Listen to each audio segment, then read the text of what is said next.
Yo! Welcome back to One More Mana. My name is Derek, and today we're getting into a video that I am so excited about. It's a top card list mixed with some venting, and it's on a topic that I really think a lot about. And with Commander has moved to a place where it's being pushed towards efficiency and with so much ramp. We have tons of efficient mana rocks, so you get bigger spells faster.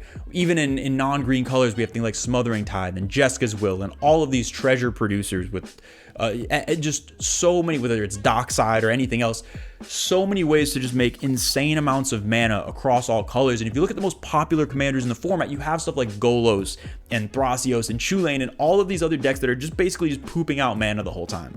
And one thing that I've found is they typically go one of two directions with decks like this, where they're either just going to play solitaire because they have so much mana and a lot of times built-in card advantage. They aren't sure what to do with it, so they just cast all their spells and it turns into an hour-long turn.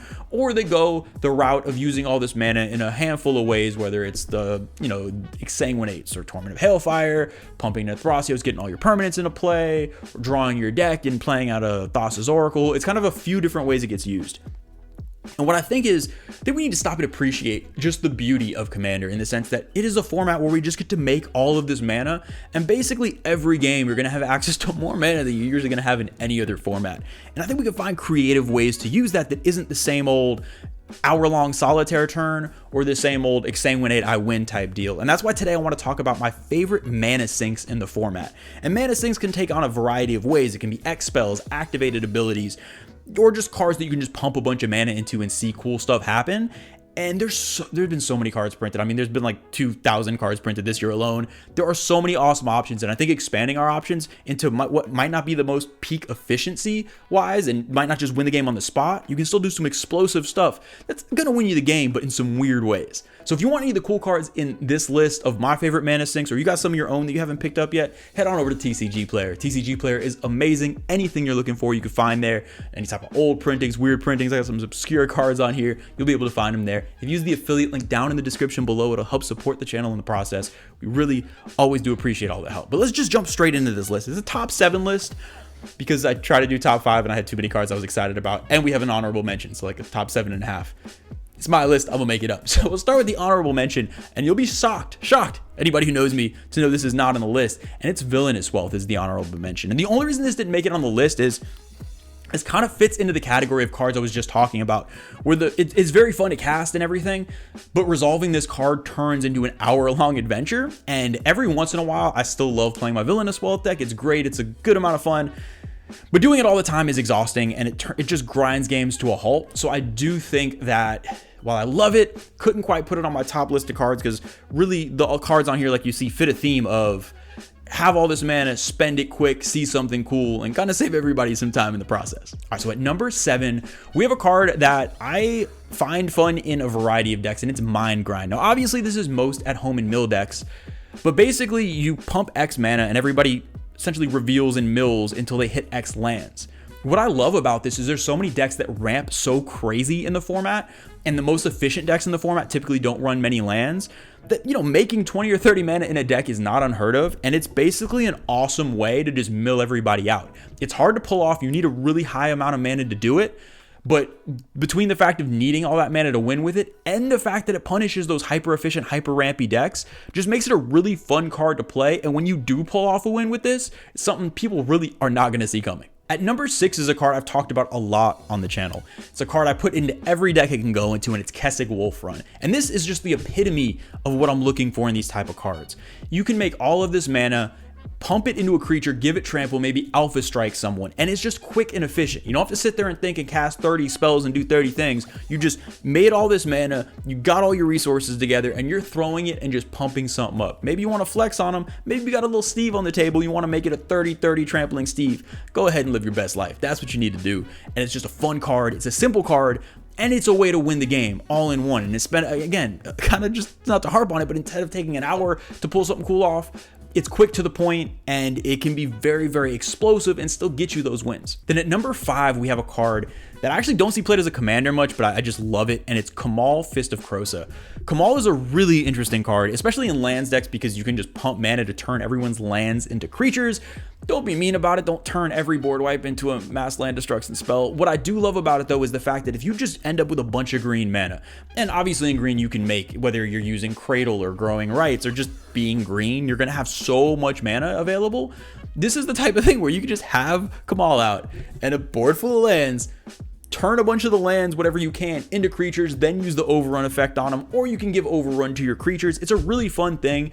It's basically a really indirect, less efficient version of like a Craterhoof, but it's a different way to do it. Instead of just spending the 8 mana and winning with Craterhoof, you have to bring it out. You have to have mana to pump. Maybe you need to turn some of these lands into creatures. You have to be a little bit more creative with it, but it's a really, really fun way to spend a lot of mana that kind of nets you the same effect as a Craterhoof, but in just a slightly different way. It's a card that people might have to take a double look at, and added in is the protection of being able to threaten to blow up some people's lands if they board wipe. In the process, cool protection, cool effect, and honestly, I kind of want to see this as a commander more. Then at number 4, we have a card that I am in love with. This is a win con, and like a lot of these in infinite mana decks, but most of this I'm just talking about going big, not infinite, and it's Una, Queen of the Fae. What I love so much about this card is in a deck where you're just making a bunch of mana, again, it's very simple. Just put it all into Una. You can exile a big portion of someone's library, maybe trying to mill them out, maybe just trying to hit their win cons or combo pieces, and in addition, end up with an army of fairies. This puts you in a really cool position because you can literally take out someone's game plan, get a big threat on board yourself, and you don't have to think too much about it. Maybe you leave a couple mana up for a protective counterspell or some interaction, but you could basically just tap out, throw it all into this, get a big effect, and again, you're getting through that turn quick, you're doing some awesome stuff, and it's really exciting. Sometimes it's like playing the lotto, or sometimes it's like playing roulette, whatever. I don't gamble, whatever the game is, like that's like this. You name a color, see if you can hit whatever their combo piece or win con is, and just cross your fingers and see if it gets hit. This is one of those cards that whenever you activate it, at least for you, not always for the opponent, it's a really good time. You don't know what you're gonna hit. You don't even know how many fairies you're gonna get. It's just one of those cards that I feel like brings life to the game every time I play it, and it's just a perfect way to spend all this mana you're getting. Now, at number 3, y'all might be shocked actually to see this isn't a number 1 because I've talked about this so much, but they're Hydras. I love Hydras. Hydras are beautiful. Hydras are so much fun, especially with the new land in Adventures of the Forgotten Realm, the lair of Hydras, or Hydra lair, whichever one that is that you'll see on the screen. Hydras are such a good time. It's one of those things where I was actually playing my Titania deck, and my Titania deck has recently been defanged a little bit. I want to be able to play it more without it taking over games, and if y'all haven't played against my specific deck, basically the whole point is make a bunch of tokens, get a Gaia's Cradle out, make a whole bunch of mana. But I kept falling into the same play pattern of like, ooh, like Craterhoof, ooh, Finale of Devastation, ooh, and it just got really boring. So instead, why not spend it on like a Lifeblood Hydra or a Genesis Hydra and just get some random card off? Or there's so many different options where you can just make 30 or 40 mana, get a giant trampling Hydra, and then see what you can do with it. You can still get all these explosive turns. You can still have all these crazy turns where you're making just goofy amounts of mana, but go ahead and throw it into a giant creature instead of the normal thing. And you know what? You're still going to be in a great position to win the game, but it's just something a little different. Hydras are so versatile. You can do them in attack heavy decks like a Xenagod. Like I just said, you could do it in a Titania deck that you're kind of doing like a Cradle Storm thing. Even in decks where you can make infinite mana, I think Hydras are one of the coolest things. Just to make a 1 million Hydra with trample and say pass, see if you can do anything about it before my next turn. To me, that is the peak of Commander. It's making giant threats, doing scary things, and I like to have my opponents get a chance to respond to see if they have a turn to come up with anything. Look, if it doesn't get answered, it's going to end the game anyway, but like I said before, less math in your head when you just put it all into a Hydra and just dump those +1 counters on. We're in the top 2 now, and these are obviously 2 of my favorite cards of all time. I realize how much I love Mana Sinks because of how many of these just fit into my general favorite cards of all time. And number 2 has a bit of a backstory. I've talked about this a few times, that my first ever attempt at a deck that I put together for Commander was a 5-color insect deck headed by Chromat that I don't have the list for. It probably didn't function very well, but I used to play back in the day when I played Yu-Gi-Oh! I had an Insect Queen deck that I loved, so when I got into Magic, I wanted to play insects, and Ant Queen is number 2. I love Ant Queen so much. Ant Queen is such a fun card. I almost wish it was legendary so I could just put it at the head of a deck and not have to disguise it at all. It's just a very simple effect. 1 and a green to make a 1/1 insect. And I've had so much fun with this card. Again, if you get, especially in green, Cradle Storming or just ramping like normal or just casting whatever, and just whatever much mana you get, divide it by 2, make that many insects. It's a very simple effect, but it's so much fun. It creates a chaotic board state. And again, kind of with the theme, especially with these more recent ones, everyone gets a chance to respond. So even if you go off, even if you do your thing and you just become terrifying at the table, your opponents are still going to get a chance to do something about it, which might seem like a downside, but again, that's the most fun that I have playing Magic. I like to make a big threat, make it answerable, and kind of see how everybody can interact. And just Ant Queen is such a perfect example of that. Am I leaving myself open to an extremely lethal Massacre Worm? Maybe. Am I leaving myself open to just blowing all my mana and a board wipe taking me out? 100%. But the times it does work makes it just that much more satisfying. And then at number 1, for my number 1 favorite mana sink of all time, should really be no surprise to anyone, just because I talk about this card, even though I've mispronounced his name for many years so much, and it is Dark Depths, and obviously the beauty of Marit Lage. Dark Depths is my favorite mana sink for so many reasons, and it's one of the few that you actually has a limit. Most of these were X spells or just things you can endlessly pump mana into. I honestly love running Dark Depths even without a Thespian stage, even without any ways to take the counters off in decks that ramp a lot, because it's great. It's just sitting there as a land, especially with the existence of Yavimaya now. Whether you have Yavimaya or Urborg in a deck, you can just basically have access to this as a regular land a lot of the time. But my favorite thing about it is any turns, if you have a plan and you have all this extra mana, instead of having to sit there for 10 minutes and figure out what to do with it, where am I going to use this? Am I going to just waste it all? Just dump it all into Dark Depths. Eventually, you're going to end up with the beauty of Marit Lage and get to hit somebody with a 20/20 spaghetti monster. And isn't that what we're all here to play Magic for? And again, it kind of follows that same theme.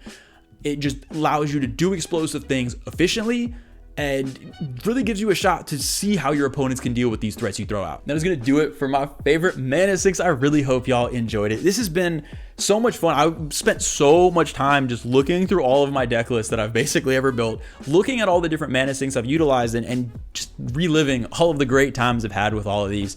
They're honestly a good time, especially if you have a deck, and this, I use my Titania as the best example, a deck where you want to play really powerful stuff like Cradle, or you want to play really powerful stuff like Jeska's Will Loops and Smothering Tithe, but you don't want to feel like you're just oppressing the table. Getting weirder ways to spend that mana is a really fun way to do it and still allow your opponents to have interaction and not just take over the game, and still make it a fun experience for everyone. And obviously these are just personal picks, but there's so many cards in Magic that allow you to do those same type things and just make cool stories when you play Commander. As always, a huge shout out to all the patrons. We love and appreciate y'all so much. Just thank you for believing in what we do, and definitely let me know down in the comments below if y'all have any of your favorite mana sinks, if you have any particular just like strange or a card you don't see a ton to you just use these oodles of mana on, and cool win cons, different things like that. I'm always looking for ways to spice up my decks, and I just love seeing what y'all think. As always, make sure to check out Commander Petty on Saturdays, most of the time 8:30 Eastern time. So if we do switch at the time, we will go ahead and tweet that out for y'all. But it is always fun. It is always petty. We always appreciate any added trash talk. And with Innistrad on the horizon, there's